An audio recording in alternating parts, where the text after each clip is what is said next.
Shalom, shalom. Shalom, glória a Deus. Aleluia. Boa noite para vocês. Shalom, boa noite, a paz, tudo bem? Depois desse tempo de fim de ano e tudo mais, hoje eu resolvi fazer essa live para estar falando um pouquinho, colocando um pouquinho algo que Deus pôs no meu coração. Bem, esperar um minutinho até o pessoal ir entrando.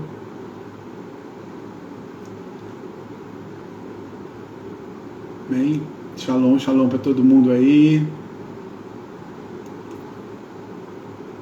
Glória a Deus.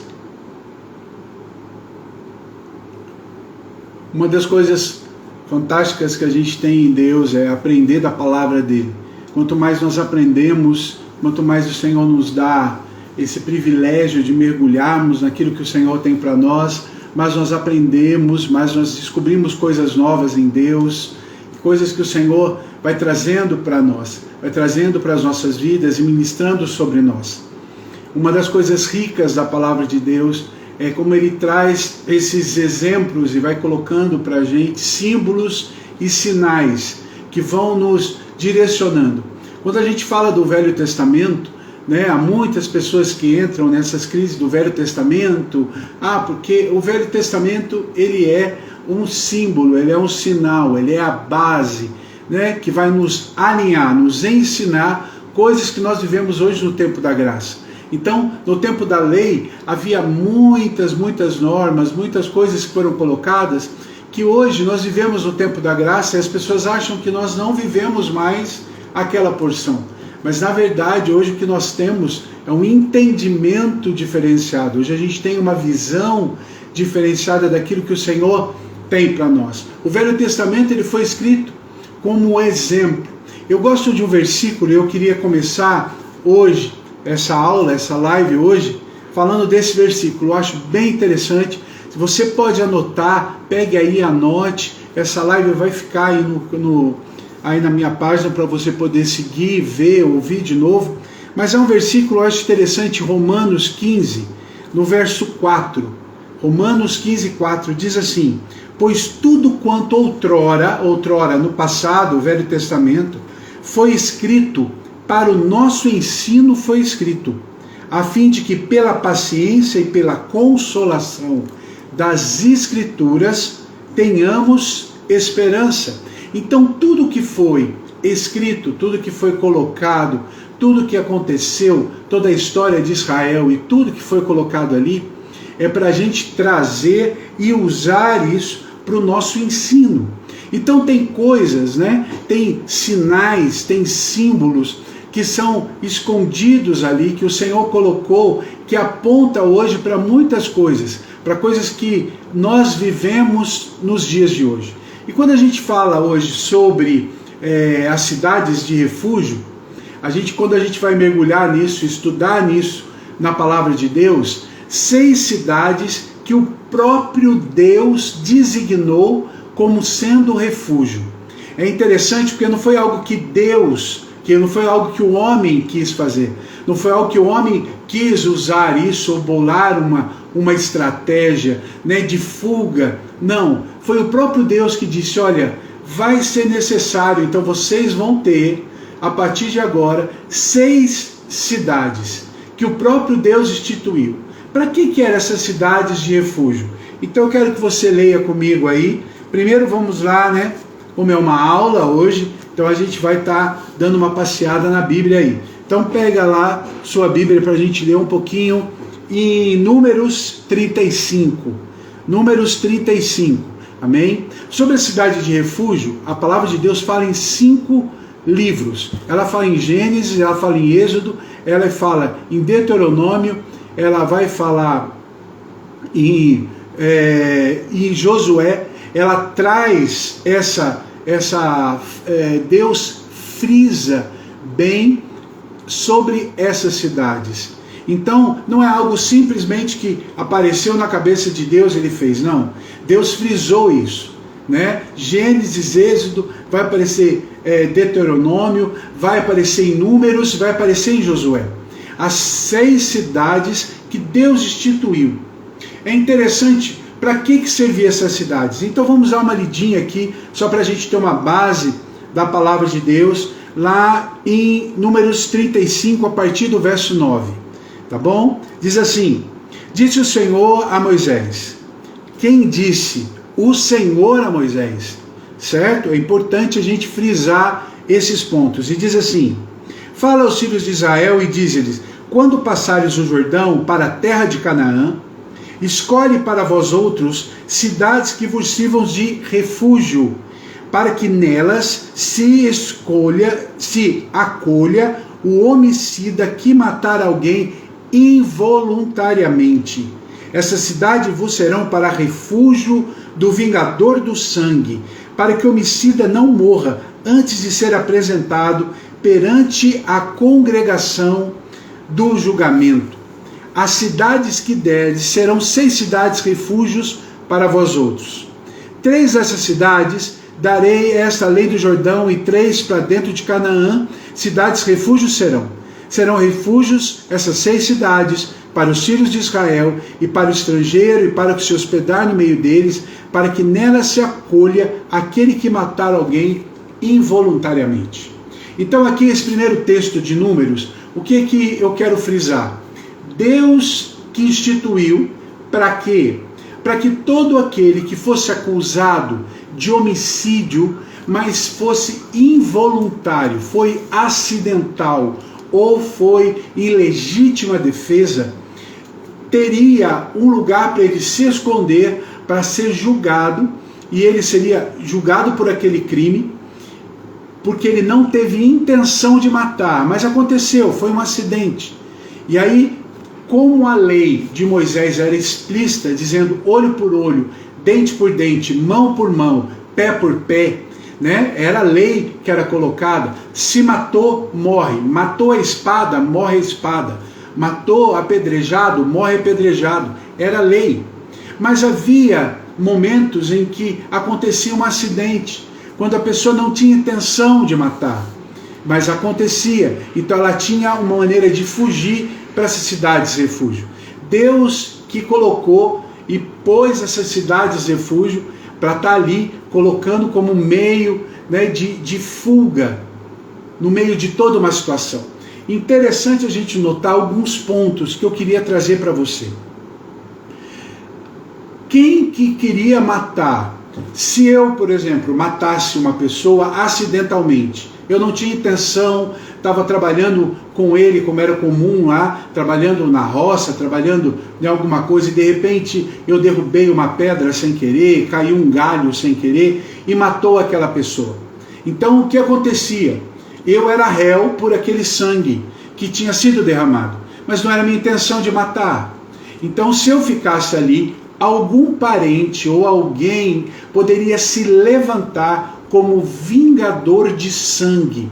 O que era esse vingador de sangue? Era aquele que ia atrás do que estava sendo, ou daquele que tinha sido o assassino. Culposo ou não, o vingador de sangue ia atrás dessa pessoa.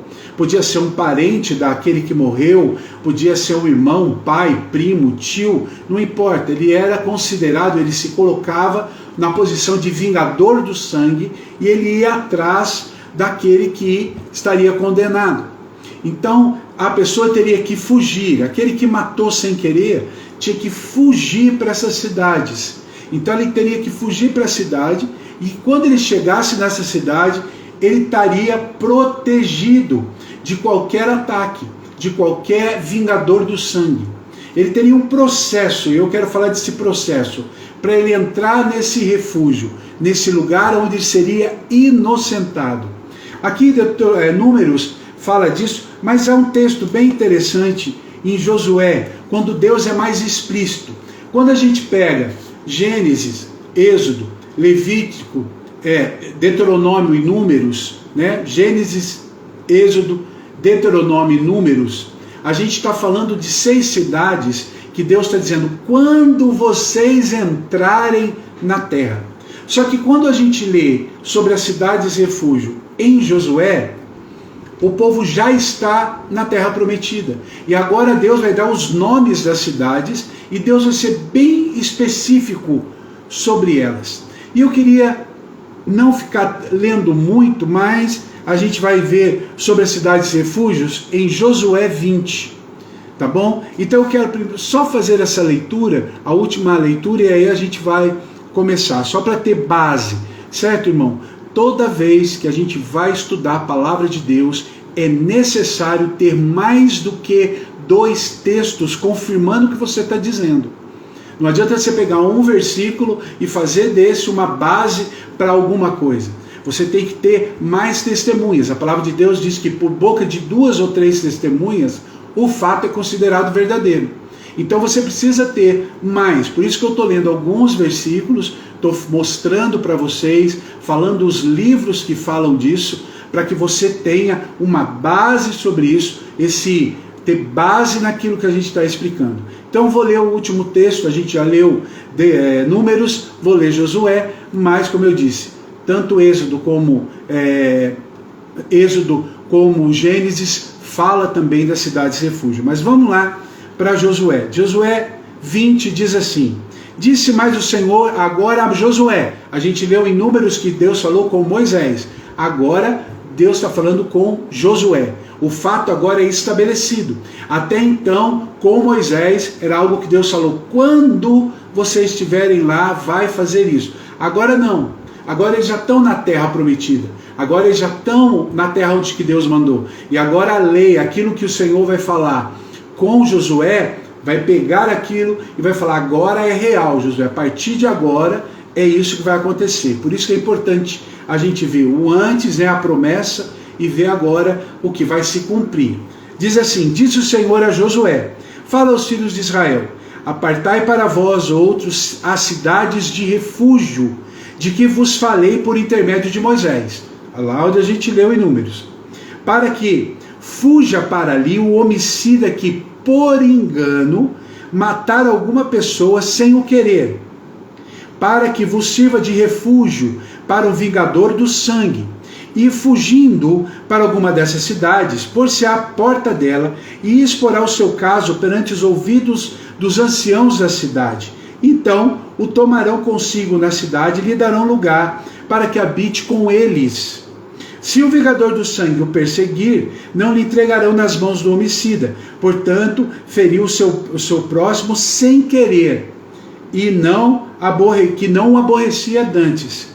Habitará, pois, olha que importante, na mesma cidade, até que se compareça em juízo perante a congregação, até que morra o sumo sacerdote que for naqueles dias. Então tornará o homicida e voltará à cidade, à sua casa, à cidade de onde fugiu. Designará, pois, solenemente as cidades, ele vai dizer aqui, e aí ele vai colocando o nome das cidades e ele vai especificando o que deve acontecer. Deixa eu explicar uma coisa para você. Quando a gente está olhando esse texto, deixa eu explicar e depois a gente traz para a nossa realidade. O que acontecia? Eu matei alguém por acidente. Não era minha intenção, matei alguém. E agora, aquele sangue está sobre mim. Querendo ou não, eu sou o réu culpado agora. Porque eu matei, então eu tenho que ser julgado. E o que essa pessoa ou o que eu faria? Eu sei que aquela pessoa que eu matei por acidente, ela vai ter um vingador do sangue, alguém que vai vir reclamar a morte e exigir vingança. Exigir que eu seja morto porque matei aquela pessoa. Então o que eu faço? Eu vou para uma das cidades refúgio. Quando eu chego nessa cidade, o que vai acontecer? Eu vou chegar nessa cidade e os anciãos da cidade, que ficavam sentados às portas, eles julgarão agora a minha causa. Eu vou contar para eles: olha, aconteceu isso, e eu conto a minha causa para eles, e os anciãos vão dizer se eu sou culpado ou não. Esse julgamento, e eles vão dizer: olha, não, ele é inocente, matou sem querer, então entra para a cidade, e agora você vai habitar nessa cidade. Se os anciãos julgassem e dissessem assim, não, ele é culpado, ele está inventando essa história, ele matou porque queria, ele não gostava, era inimigo da pessoa, então ali ele seria agora morto, e era morto fora da cidade, era apedrejado ali mesmo, não tinha muito recurso, certo? Então os anciãos é que traziam e que davam essa direção. Quando a pessoa ficava na cidade, eu ia ficar naquela cidade até quando? Eu matei sem querer e moraria naquela cidade livremente, dentro dos muros da cidade. Até quando? Era a minha pena por uma morte acidental. Até que o sumo sacerdote daquela cidade morresse. Quando o sumo sacerdote daquela cidade morresse, aí eu poderia voltar para a minha cidade livre.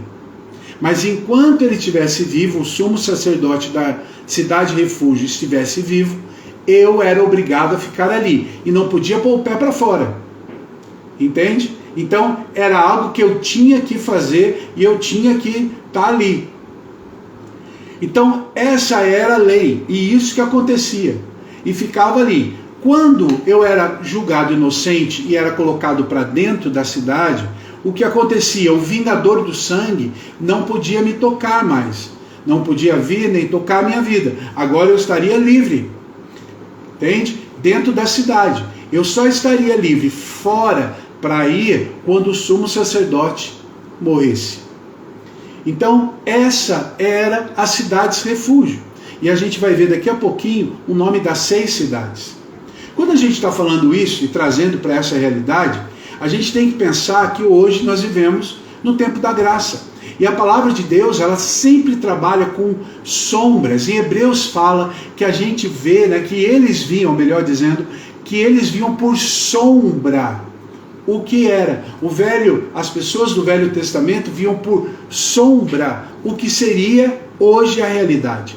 O que é uma sombra? Sombra é algo que você olha, tá aqui, se eu colocar minha mão aqui, há uma luz aqui pegando na minha mão, ela vai fazer sombra aqui embaixo. Sombra é algo que não traz todo o detalhe, embora você tenha e possa, dependendo da luz, o que for ver com mais detalhe, mas ela não mostra o detalhe. Ela mostra que existe, mas não vê. Imagina que as pessoas no Velho Testamento olhavam as coisas ou entendiam as coisas de Deus como por sombra. Elas não tinham uma noção, elas não viam claramente. Hoje, o escritor de Hebreus fala que nós vemos claramente. Então, eu quero trazer hoje um pensamento, uma aula, uma live para você pensar o seguinte: o que é a cidade refúgio hoje para nós? O que é a cidade refúgio para nós hoje?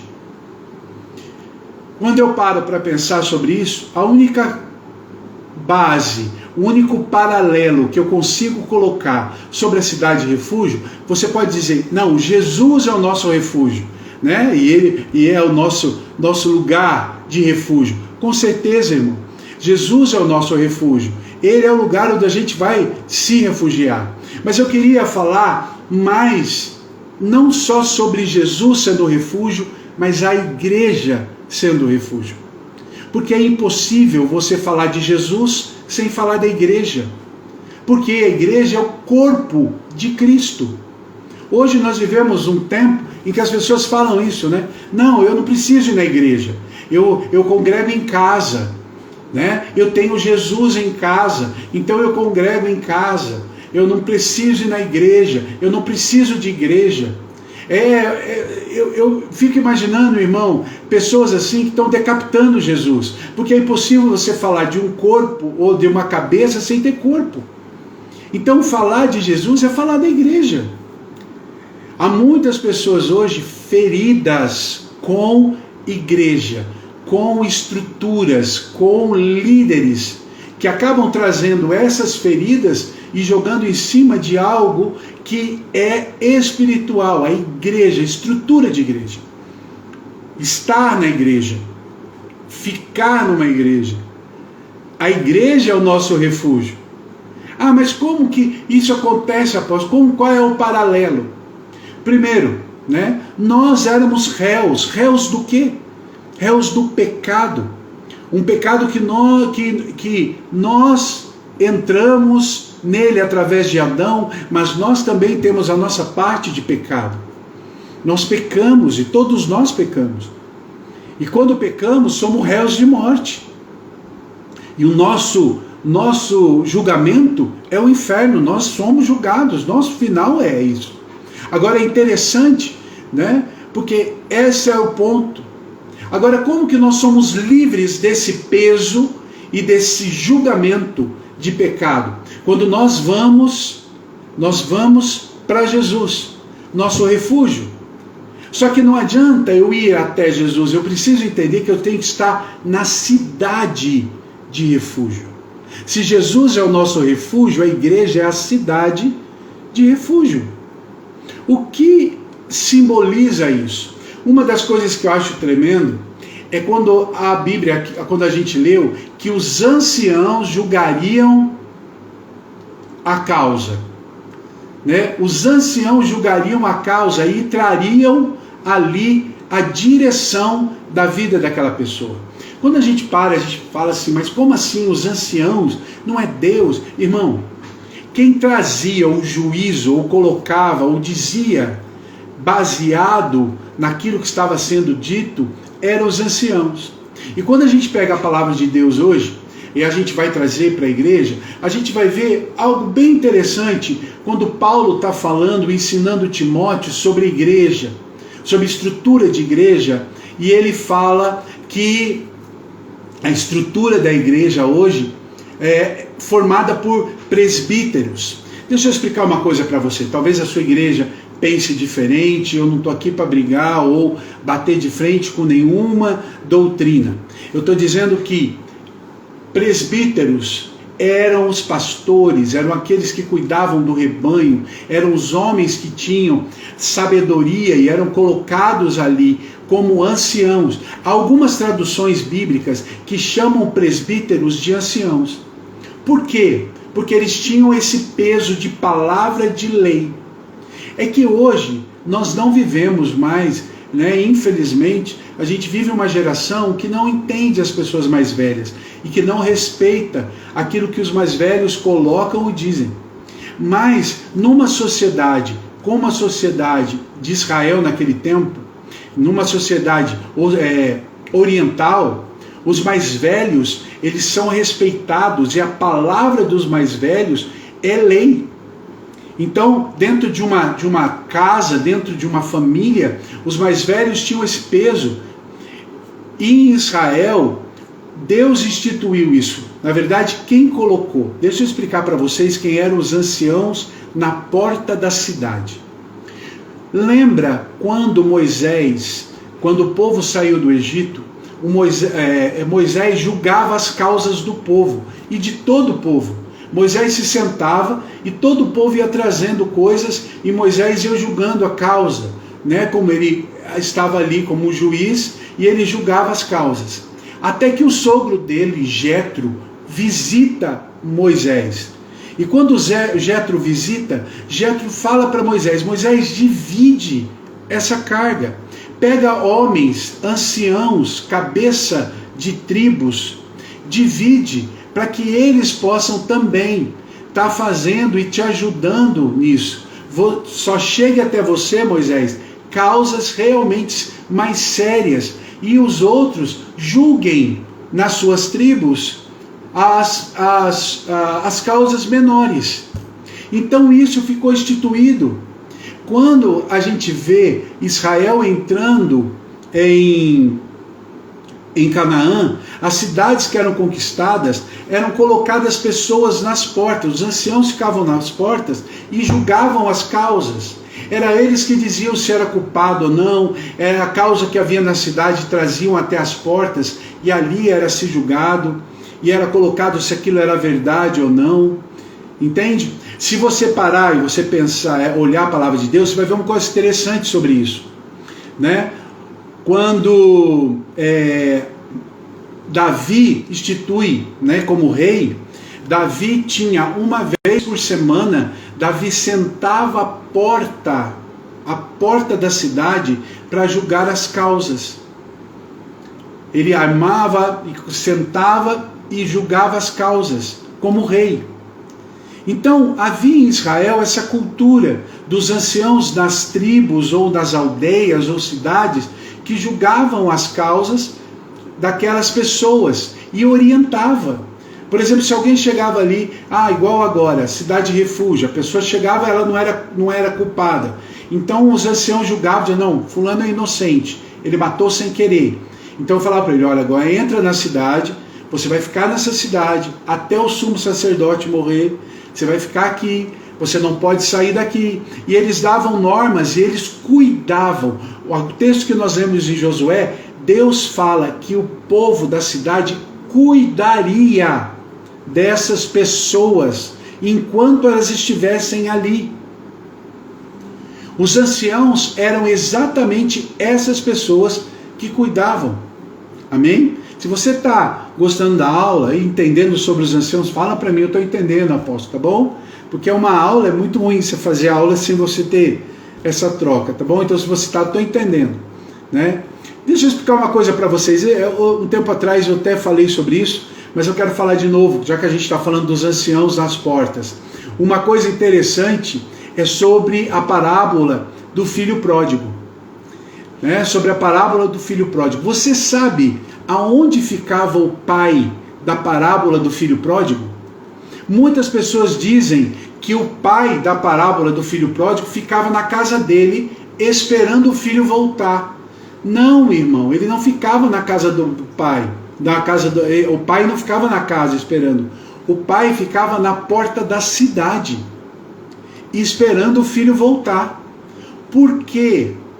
Lembra da parábola do filho pródigo, né? Os dois irmãos, o mais novo pede o dinheiro para o pai, vai embora, gasta tudo, né? Perde todo o dinheiro, aí lá no meio do chiqueiro, ele diz, eu vou voltar para o meu pai, né? Lembrou, falou, vou voltar para o meu pai, quando eu voltar para a casa do meu pai, e aí ele levanta lá e fala, eu vou voltar para a casa do meu pai. O que acontece? Quando ele levanta e vai para a casa do pai, ele vai para a cidade para encontrar. Se aquele rapaz chegasse na cidade sem o pai estar na porta, o que ia acontecer? Os anciãos da cidade estariam ali, julgariam aquele rapaz de acordo com a lei de Moisés, e a lei de Moisés dizia o seguinte, que o filho que pedisse herança com o pai vivo seria réu da morte do pai. Por quê? Se ele estava pedindo a herança com o pai vivo, era a mesma coisa que ele estivesse desejando a morte do pai, e isso era pecado, e ele teria que ser apedrejado. Aquele menino, quando pediu a parte da herança dele e foi embora, o pai sabia muito bem disso, que se ele ficasse esperando em casa, e o filho chegasse e os anciãos vissem, o rapaz seria morto antes de entrar na cidade, por causa da lei. Então o que aquele pai fazia? Se você ler o texto lá, você vai ver que o pai ficava sentado, esperando o filho chegar, junto aos anciãos. Por quê? Porque ele ficava esperando. Eu estou falando da parábola do filho pródigo. Quando o filho está chegando, a Bíblia diz que o pai vê, o pai levanta e o pai corre até o filho. Por que o pai faz isso? Para que quando ele chegasse até o filho, ele pudesse alcançar o filho, e ele iria cobrir o filho com o talite dele, e entraria na cidade com o filho debaixo do talite. Para quê, irmão? Dizendo, eu estou perdoando meu filho, e eu cubro meu filho debaixo do meu talite, nenhuma acusação há mais contra o meu filho. E ele entra na cidade com o filho debaixo do talite. Por que isso? Tanto é que esse fato fica tão conhecido que quando o filho mais velho chega em casa, que estava no campo, já chegam avisando ele o que o pai tinha feito. Porque foi algo tão esplêndido que já chegou gente falando e trazendo. Olha, a apóstola Lúcia Helena, obrigado, viu? Você está aí. E aí o pai vai e traz o filho. Por quê? Porque os anciãos tinham poder do juízo sobre a vida das pessoas.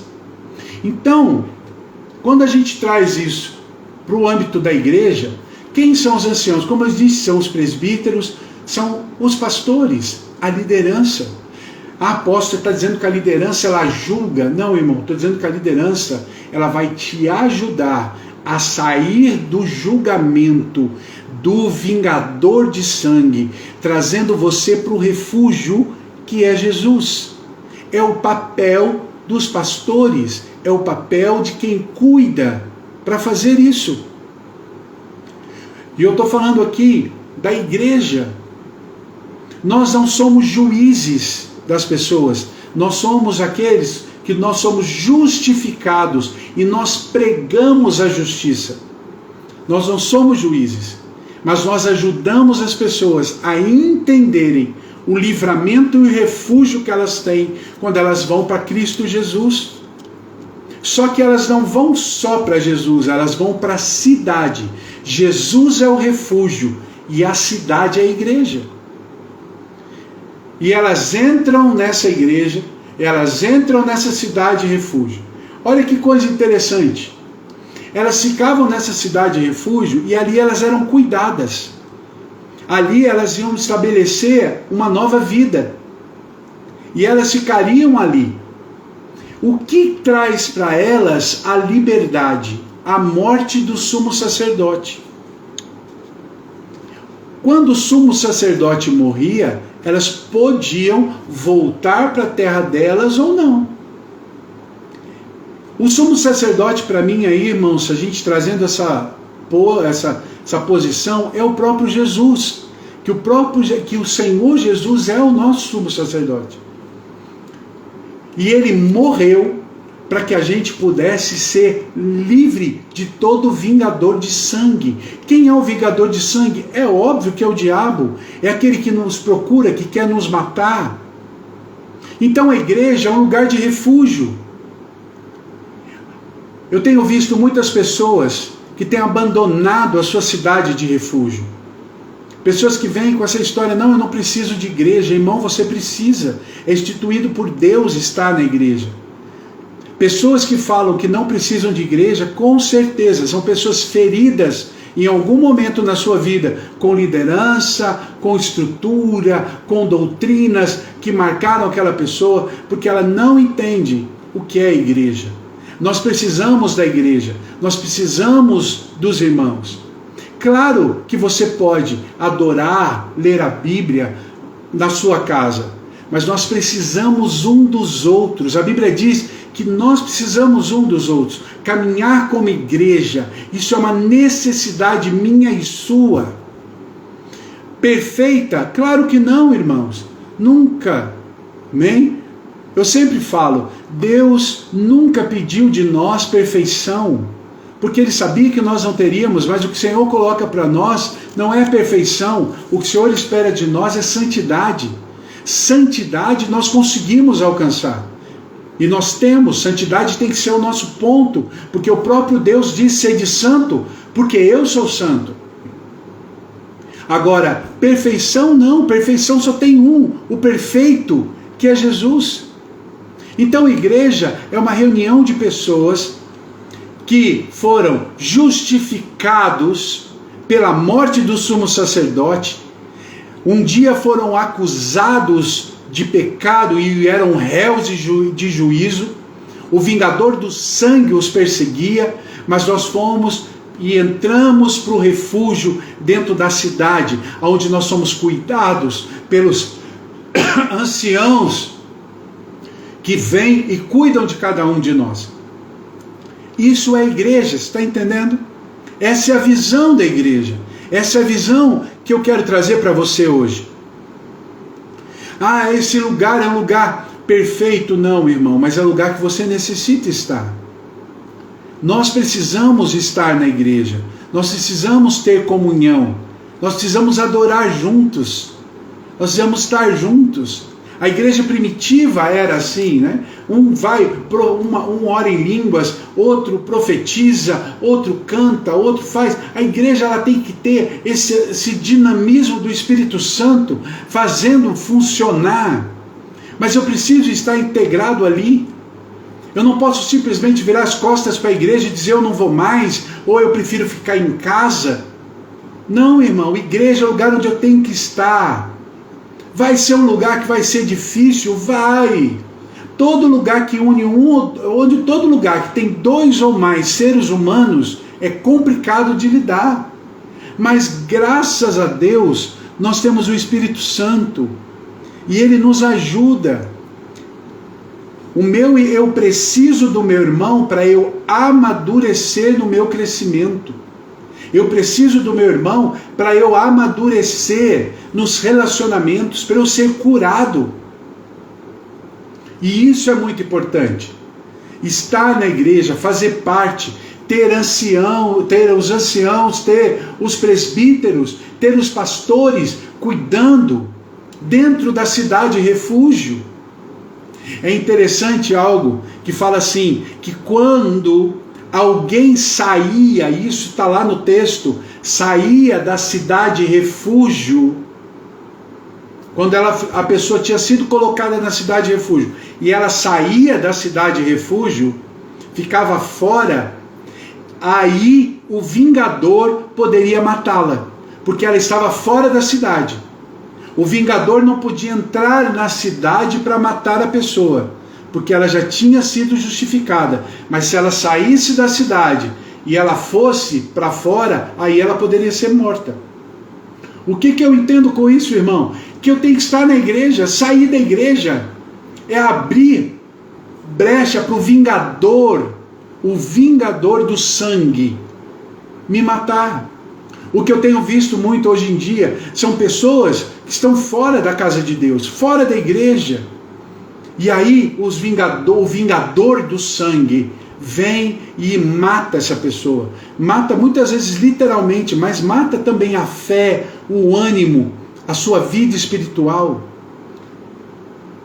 Eu quero hoje trazer para você essa verdade, a necessidade de estar numa cidade de refúgio. Agora vamos ver algo interessante. Deus colocou as cidades refúgios e ele dividiu 3 de um lado e 3 do outro, para que a pessoa pudesse escolher qual delas ela iria. Olha que interessante. Sabe o que isso traz para nós hoje? Irmão, você é livre para escolher a igreja que você quer estar. Ninguém é obrigado a estar onde não está bem. Você pode escolher. Eu quero estar aqui, quero estar ali. Ninguém é. Eu sempre falo o seguinte: nós somos ovelha, não somos gado. Gado é que é marcado com um símbolo do dono. Ovelha não. Amém? Então todo mundo é livre para ir. Eu não tenho medo, eu não tenho necessidade de ter medo. Eu sempre falo uma coisa, irmão, e eu aprendi isso há muitos anos. O que faz ovelha ficar no aprisco não é a cerca, é o pasto. Entende? Então, a pessoa é livre. Se o pasto é bom, ela vai ficar ali. Não é eu colocando cercas que eu vou prender a ovelha, mas é eu colocando um pasto bom que alimenta, elas não vão. Então, quando o Senhor coloca 6 cidades, ela está dizendo, vai. Outra coisa interessante é o número 6. O número 6 fala do homem. Isso está lá em Apocalipse, você sabia? Lá em Apocalipse, quando fala do 666, né? E todo mundo fala, é o número do diabo, da besta. Não, a Bíblia fala lá que o número 6 é o número do homem. E que a besta pegou e multiplicou ela por 3, 6, 6, 6, para usar isso. Então preste atenção, o 6 fala daquilo que é do homem, daquilo que é humano. Toda vez que você vê algo na Bíblia que tem o número 6, está falando, ou é 6 coisas, 6, está falando daquilo que é do homem. E aqui a gente vai ver 6 cidades. Por que Deus está dizendo 6 cidades? Porque igreja é onde está o homem. Só que há uma estrutura de Deus nisso. Por quê? Porque se a cidade é de homens, o refúgio é de Deus. Deus é nosso refúgio e fortaleza, diz o Salmo 46. Jesus é o nosso refúgio, diz o apóstolo Paulo. Então eu tenho que entender isso, essas verdades. Agora, quem são essas 6 cidades, apóstolos? E eu quero agora abençoar a tua vida com isso. Dessas 6 cidades, liberar sobre você cada uma delas e a bênção que cada uma delas representava. E o que representa para nós?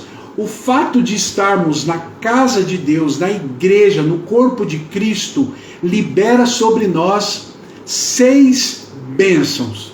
E eu quero liberar para você nessas lives hoje 6 bênçãos para a tua igreja, para a igreja que você está, mas também para a tua vida.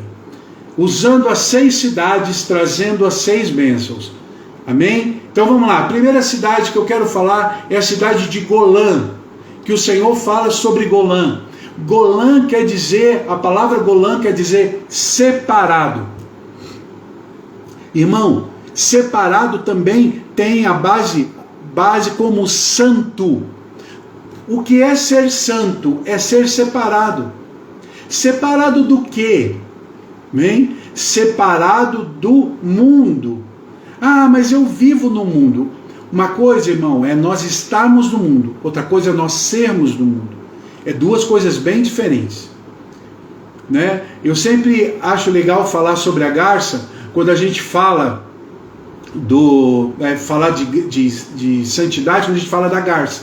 A garça é uma ave que anda no meio do lodo. Ela se alimenta, ela vai no meio do lodo, ela vive ali, o habitat dela é no lodo. Mas a pena dela é todinha branca. Você não vê uma garça manchada com a lama, manchada com o lodo. Ela está branca, embora ela habite ali. Santidade é exatamente isso. É ter isso na minha vida. Quando eu falo de Golã, eu estou dizendo ser separado. Eu habito no mundo, eu vivo no mundo, eu trabalho e convivo com pessoas que ainda não têm Jesus, mas eu não me contamino. O problema hoje, irmãos, é que muitas pessoas se contaminam com as coisas do mundo, não se separam mais, não entendem isso. Você sabia que quando Deus deu os 10 mandamentos, era para ter exatamente essa separação? Às vezes as pessoas acham que Deus deu os 10 mandamentos para trazer o povo ali debaixo da... Não, irmão, pelo contrário. O que Deus disse foi o seguinte: vocês andarão no meio de povos que são idólatras, povos que são pagãos. Então, para que vocês não se misturem com o paganismo, com a idolatria e tudo mais o que esses povos pagãos têm, os seus deuses de sacrifício e tudo mais, eu vou dar para vocês normas e vou trazer para vocês leis, que se vocês andarem nessa lei, vocês não vão se contaminar e vocês ficarão separados. Entende? Para isso Deus deu os 10 mandamentos. Cada um dos 10 mandamentos era para separar. Era para que o povo vivesse ali e não se contaminasse. Então, a primeira coisa, Golã. A igreja tem que ser um lugar onde ela vai incentivar a tua santidade. Você ficar fora do mundo. Igreja não pode ser um lugar onde se use estratégias mundanas para atrair pessoas. Isso é errado, irmão. Isso é errado. Nós não precisamos de estratégias do mundo para atrair pessoas. Nós precisamos da glória de Deus dentro da igreja.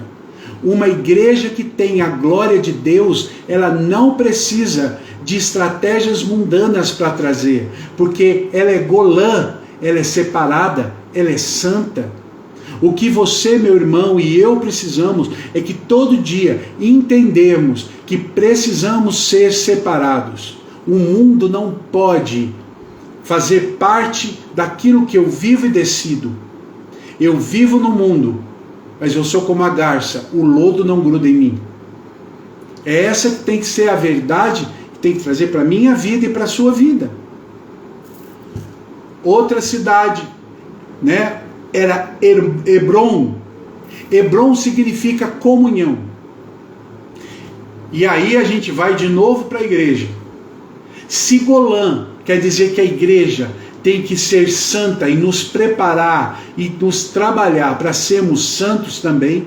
Quando eu falo de uma outra cidade, da igreja também, agora Hebron, falar de comunhão. Comunhão é caminhar com o meu irmão, entendendo os defeitos e as falhas que ele tem. Porque eu também tenho. E entender que eu vou caminhar com o meu irmão, eu vou andar com o meu irmão, eu vou estar com o meu irmão, eu preciso dele para eu crescer, como ele precisa de mim. E isso tem que ser uma caminhada. Uma das coisas que eu sempre dou exemplo sobre comunhão é as tábuas do tabernáculo.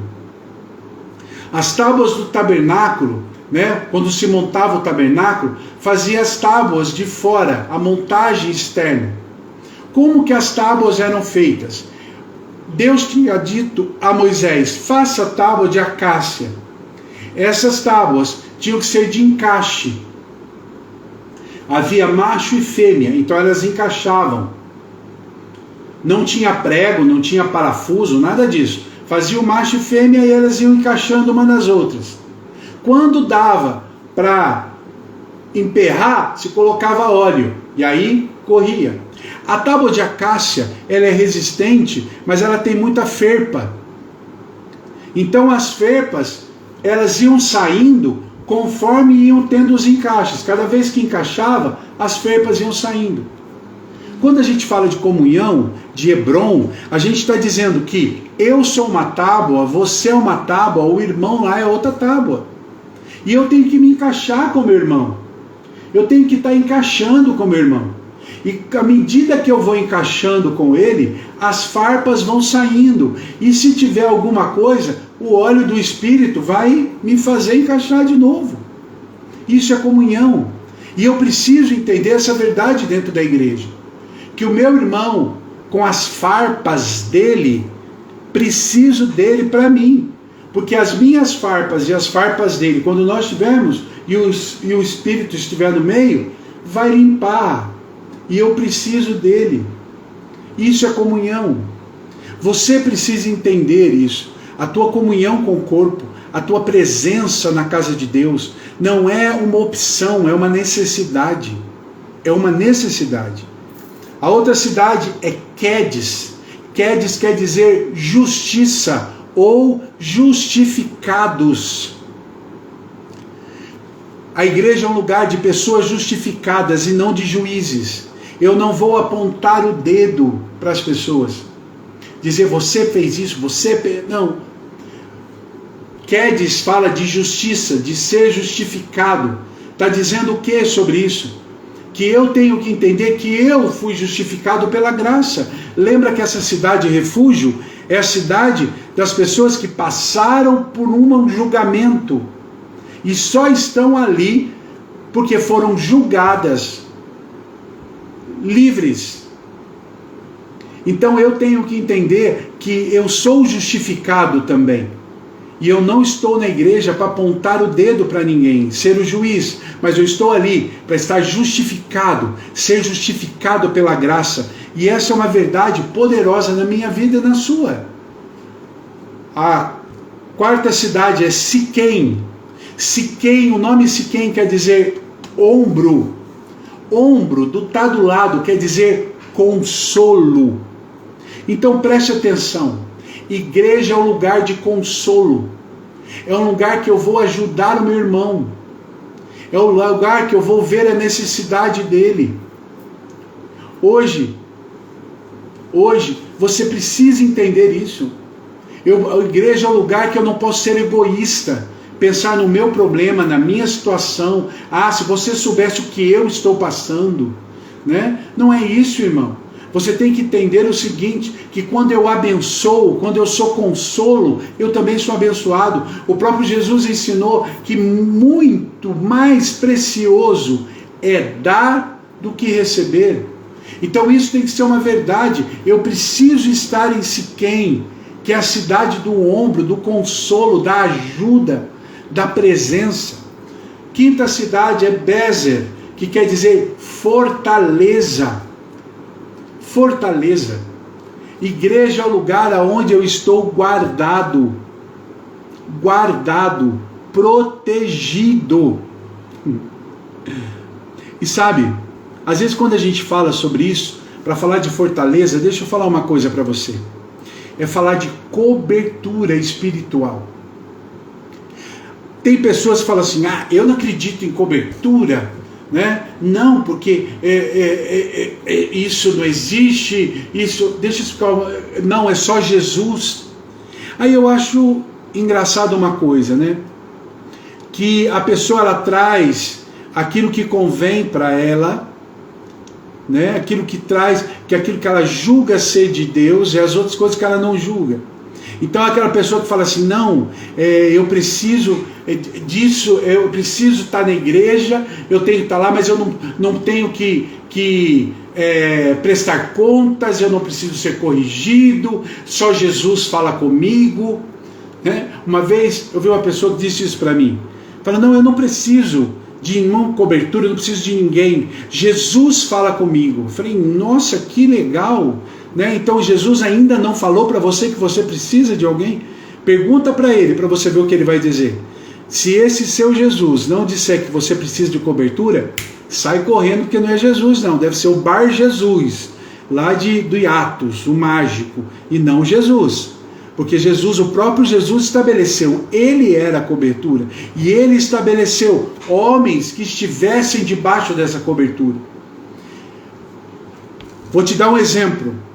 Quando Pedro faz a sua pregação lá em Atos 2, quando o Espírito, a manifestação dos dons através do Espírito Santo se manifesta em línguas de fogo lá em Atos 2, e Pedro prega, a Bíblia fala que 3.000 homens se uniram a os apóstolos.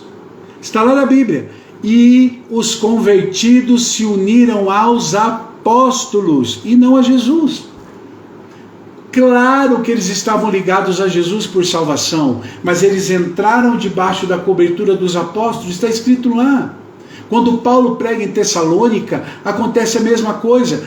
Aquelas pessoas vão e estão com Paulo e Lucas. Quando Paulo prega em Atenas, é a mesma coisa. Diz eles se submetendo a Paulo e Lucas. O que isso quer dizer, meu irmão?